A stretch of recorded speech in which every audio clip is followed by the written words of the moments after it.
വെച്ചിട്ടുള്ള നല്ലൊരു മുറുക്കിന്റെ റെസിപ്പിയാണ് ഇന്ന്. അപ്പം വളരെ ക്രിസ്പി ആയിട്ടുള്ള നല്ല ടേസ്റ്റി ആയിട്ടുള്ള ഒരു മുറുക്കാണിത്. അതേപോലെ തന്നെ നമുക്ക് പെട്ടെന്ന് തന്നെ ഉണ്ടാക്കി എടുക്കാനും പറ്റും. അപ്പൊ നമുക്ക് ഈ മുറുക്ക് എങ്ങനെ ഉണ്ടാക്കുന്നതെന്ന് കാണാം. അപ്പൊ ഈ ഒരു മുറുക്കിന് വേണ്ടിയിട്ട് ഞാൻ അരിപ്പൊടിയാണ് എടുത്തിരിക്കുന്നത്.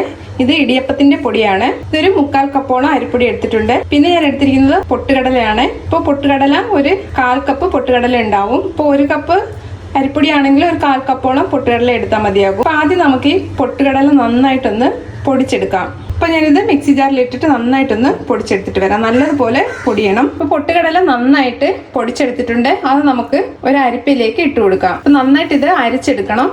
തരി എന്തെങ്കിലും ഉണ്ടെങ്കിൽ അത് മാറ്റണം. ഇതൊന്ന് അരിച്ചെടുക്കാം.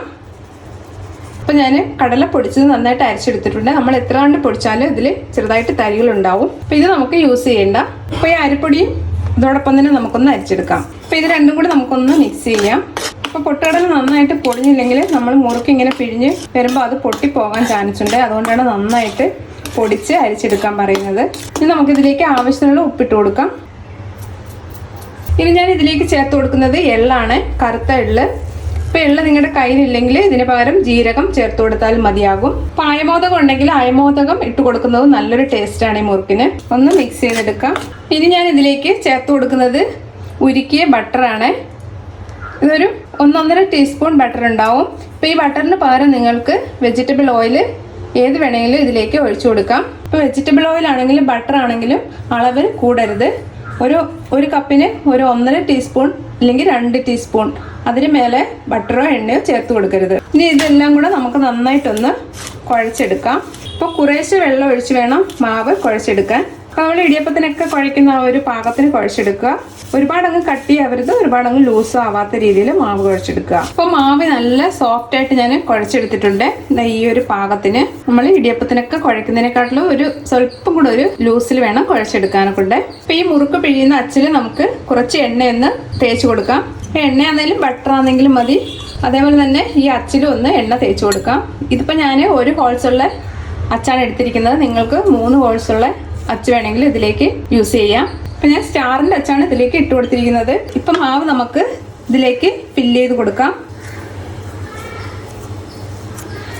അപ്പം ഞാൻ എണ്ണ ചൂടാക്കാൻ വെച്ചിട്ടുണ്ടായിരുന്നു. ഇനി നമുക്കിത് ചൂടായ എണ്ണയിലേക്ക് പിഴിഞ്ഞു കൊടുക്കാം.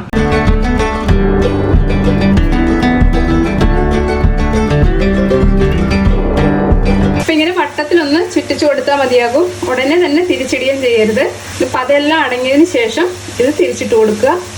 ഇനി നമുക്കിതൊന്ന് തിരിച്ചിട്ട് കൊടുക്കാം.